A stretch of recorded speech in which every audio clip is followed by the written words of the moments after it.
गलत मारा जा रहा है सर, गलत मारा जा रहा है सर। जो टीचर्स अपनी बात रखने आए थे उनको उठा करके ले जाया गया। On the spot centre change किया है इन लोगों ने। 3 लाख करोड़ का घोटाला है। इसी सेंटर पे 3 दिन से ऐसा ही चल रहा है। जब तक हमारे साथी टीचर्स नहीं आ जाएंगे हम यहाँ से हिलेंगे नहीं। सरकार बदलनी पड़े सरकार बदल देंगे, लेकिन न्याय नहीं सहेंगे। दोस्तों, अगर कोई आपसे कहे कि जिंदगी के 4-5 साल तुम बिना कमाए जी तोड़ मेहनत करो, घर वालों रिश्तेदारों की बातें सुनो, रात रात भर जगकर पढ़ाई करो, सिर्फ इसलिए कि तुम्हारे नाम की भी एक पर्ची एक बड़े से डिब्बे में लाखों और पर्चियों के साथ डाल दी जाए और फिर लॉटरी की तरह इनमें से कुछ हजार को नौकरी का इनाम मिले, आप कहेंगे कि ऐसी डम स्कीम में हमें कोई इंटरेस्ट नहीं। लेकिन दोस्तों, आपको बता दूं कि भारत देश के करोड़ों युवा ऐसी ही लॉटरी स्कीम के तहत एसएससी जैसे एग्जाम्स की तैयारी करते हैं। इतनी बुक्स पढ़ो, इतनी मेहनत करो और जब नहीं होता तो फिर ऐसा लगता है जैसे मानो पूरा दुनिया ही खत्म हो गया। और आज की इस वीडियो में मैं यही प्रूव करूंगा। Welcome to Factified. मैं हूं Aman and this is the dark reality of India's competitive exams.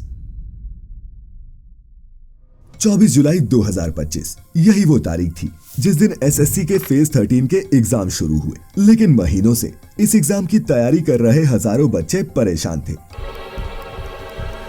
कईयों का सेंटर उनके घर से 500 किलोमीटर दूर पड़ा था, तो कईयों का सेंटर पेपर से एक दिन पहले बिना किसी भी नोटिफिकेशन के चेंज कर दिया गया था। दिखा रहा है आर के डिजिटल सेंटर नंबर 2 और गेट नंबर 2, और ये मैंने अभी एसएससी की साइट से डाउनलोड किया है। इसमें सेंटर दिखा रहा है पवन गंगा।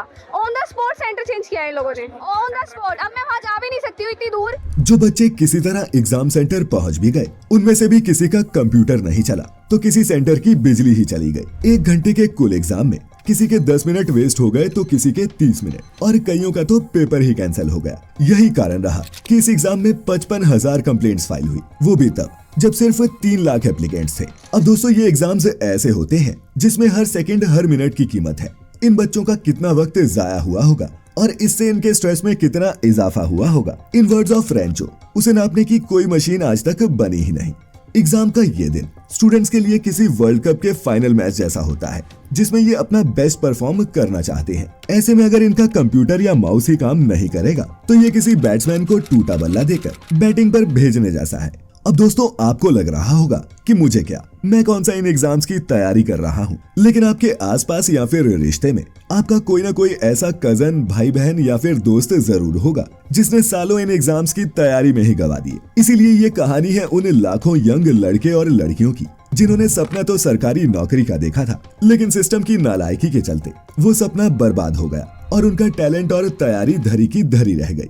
एसएससी यानी कि स्टाफ सिलेक्शन कमीशन, ये वो ऑर्गेनाइजेशन है जो सेंट्रल गवर्नमेंट के लिए क्लास बी, सी और डी के एम्प्लॉयज का सिलेक्शन करती है। 1975 से ही ये लाखों सरकारी जॉब्स के लिए एग्जाम कंडक्ट कराने, आंसर शीट्स चेक करने और रिजल्ट्स अनाउंस करने का काम कर रही है। 2016 से पहले जो एसएससी के एग्जाम्स पिंक कलर की इन फेमिलियर ओएमआर शीट्स पर हुआ करते थे, वो सभी अब कंप्यूटर बेस्ड हो चुके हैं, जिसके पीछे एजेंसी का तर्क था कि इससे पेपर लीक होने के चांसेस घटेंगे और आंसर्स का इवैल्यूएशन भी फास्ट और इजी हो जाएगा। वहीं गांव देहात से आने वाले गरीब स्टूडेंट्स के लिए ये किसी नाइटमेयर से कम नहीं था, क्योंकि इन इलाकों में टेक इंफ्रास्ट्रक्चर बहुत ही लिमिटेड होता है और इनमें से ज्यादातर तो कभी जिंदगी में किसी कंप्यूटर के आगे बैठे भी नहीं होते। खैर, एसएससी ने अपने एग्जाम्स कंप्यूटर बेस्ड तो कर दिए, लेकिन इनके पास इसे खुद कंडक्ट कराने या फिर मैनेज करने के लिए ना तो कोई सॉफ्टवेयर था और ना ही जरूरी इंफ्रास्ट्रक्चर। इसीलिए इन्हें प्राइवेट थर्ड पार्टी वेंडर्स जैसे कि टीसीएस, आईयूएन जैसे कंपनीज की मदद लेनी पड़ती है, जो सॉफ्टवेयर और सेंटर्स मैनेज करके ये एग्जाम्स कंडक्ट करवाती हैं। पिछले साल जब टीसीएस के साथ इनका कॉन्ट्रैक्ट खत्म हुआ तो इन्होंने एक नए प्लेयर एडुकेटी करियर टेक्नोलॉजीज को अपने एग्जाम्स कंडक्ट कराने की जिम्मेदारी दी। अब इस कंपनी की कहानी भी बड़ी इंटरेस्टिंग है। एडुकेटी को एसएससी का कॉन्ट्रैक्ट मिला तो कईयों ने बोर्ड के इस फैसले पर सवाल उठाए, क्योंकि इस कंपनी का इतिहास ही कुछ ऐसा रहा है। 25 साल पुरानी ये एक बेंगलोर बेस्ड एडटेक कंपनी है जो एजुकेशनल इंस्टीट्यूशंस और गवर्नमेंट एजेंसीज को recruitment, exam management, HR assessment और करियर काउंसलिंग जैसी सर्विसेज देने का काम करते हैं। इनकी वेबसाइट पर जाएंगे तो ये सिक्योर और रिलायबल होने का क्लेम तो करते हैं, लेकिन एग्जाम मैनेजमेंट का जो इनका ट्रैक रिकॉर्ड है ना, वो बहुत खराब है और इनका नाम पेपर लीक से लेकर चीटिंग और सब कॉन्ट्रैक्टिंग करके कमीशन खाने जैसे केसेस में भी आ चुका है। 2020 में इसी कारण central directorate general of training ने इस कंपनी को कोई भी एग्जाम कंडक्ट कराने में इनएलिजिबल करार दिया था, लेकिन इनके पॉलिटिकल कनेक्शंस इतने अच्छे थे कि 2022 में इसके बावजूद कि वो एलिजिबल ही नहीं थे, इन्हें मध्य प्रदेश के टीचर एलिजिबिलिटी टेस्ट कराने का कॉन्ट्रैक्ट मिल गया। और एक बार फिर इस टेस्ट में भी चीटिंग इश्यूज के चलते खबरों में जगह बनाई। इन्होंने इस एग्जाम को खुद न करवाकर राजस्थान की साई एडुकेयर प्राइवेट लिमिटेड, जो एक और एडटेक कंपनी है, कमीशन लेकर उन्हें सब कॉन्ट्रैक्ट कर दिया। रिजल्ट ये रहा कि क्वेश्चन पेपर एग्जाम से पहले ही सोशल मीडिया पर वायरल हो गया। अब आपको लग रहा होगा कि इसके बाद तो इन्हें कौन ही कॉन्ट्रैक्ट देता। तो एक साल बाद ही मध्य प्रदेश के ही पटवारी एग्जाम्स करवाने की जिम्मेदारी फिर इस ईमानदार कंपनी को मिलती है और रिजल्ट इस बार भी सेम था। आपको जानकर ताज्जुब होगा कि जिस एग्जाम को स्टेट के करीब 10 लाख बच्चों ने दिया था, उसे टॉप करने वाले 10 में से 7 बच्चों का सेंटर सेम था। ग्वालियर का एक प्राइवेट इंजीनियरिंग कॉलेज, जिसके मालिक यहाँ के लोकल एमएलए थे। ये महज कोइंसिडेंस था या फिर कोई दिव्य शक्ति, ये आप डिसाइड करें।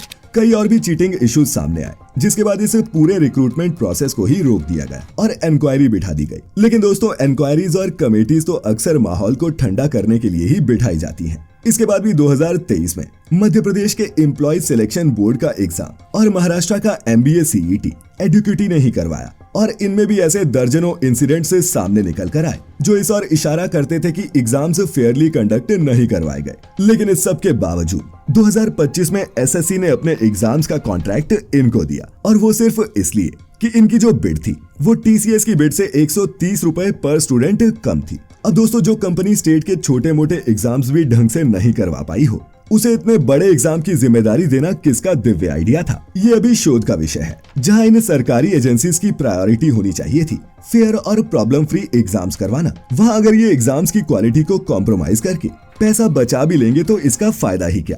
इसी सिस्टम में एग्जाम देने वाले कुछ बच्चों को तो मनचाहे सेंटर्स पर पूरी सेटिंग के साथ एग्जाम दिलाए जाते हैं, और वहीं लाखों बच्चे ऐसे हैं जो अलग अलग इश्यूज के चलते ढंग से जब एग्जाम ही नहीं दे पाते, तो नौकरी तो उन्हें कहाँ ही मिलेगी। अब दोस्तों, कंप्यूटर बेस्ड एग्जाम्स करवाने में भी कोई प्रॉब्लम नहीं, क्योंकि JEE और गेट जैसे एग्जाम्स भी कंप्यूटर बेस्ड ही होते हैं, और उन्हें भी इंफ्रास्ट्रक्चर के लिए थर्ड पार्टी वेंडर्स की मदद लेनी पड़ती है। लेकिन इनमें और SSC के एग्जाम्स में सबसे बड़ा फर्क ये है कि जहां ये एग्जाम्स करवाने के लिए खुद के सिस्टम और इंस्टीट्यूशंस के नेटवर्क का इस्तेमाल करते हैं, वहीं SSC पूरी तरह से प्राइवेट वेंडर्स पर डिपेंडेंट है। ऐसे में गड़बड़ी होने के चांसेस तो बढ़ते ही हैं, और जब कुछ हो जाता है तो SSC पूरा blame in third party vendors पर डाल देता है।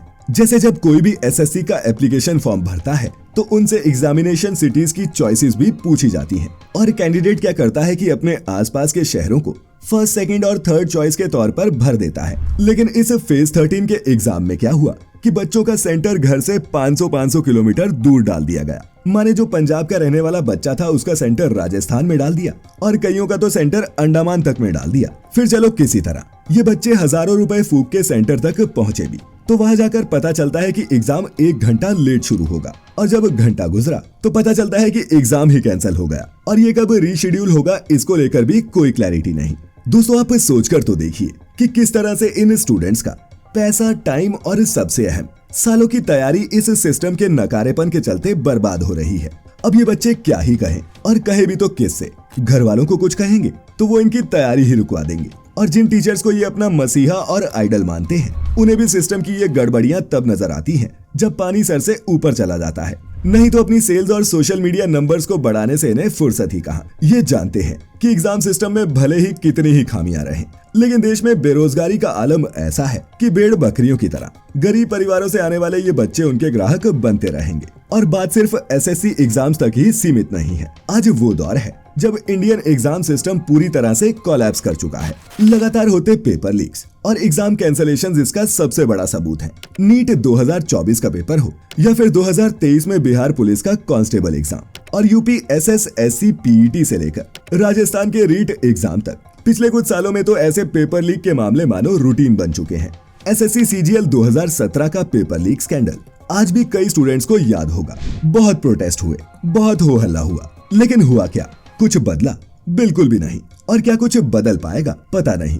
लेकिन हम ये जानते हैं कि ये सब यूं ही नहीं होता। ये अरबों रुपए का बिजनेस है जिसे एग्जाम माफिया चलाता है। दोस्तों, यहाँ एग्जाम माफिया से मेरा मतलब पेपर में चीटिंग करने वाले उन लोगों से नहीं, बल्कि उस ऑर्गेनाइज्ड नेक्सस से है जिसमें कोचिंग सेंटर्स, करप्ट सरकारी ऑफिशियल्स, एडटेक कंपनीज और पॉलिटिशियंस ये सब मिलकर बच्चों के फ्यूचर की नीलामी करते हैं। ये माफिया एडवांस में पेपर बेचता है, पेपर सॉल्वर्स को हायर करता है, डमी कैंडिडेट्स बिठाता है और सिस्टम के अंदर बैठा हर लेवल पर करप्ट ऑफिशियल इन्हें अंदर का फुल एक्सेस देता है।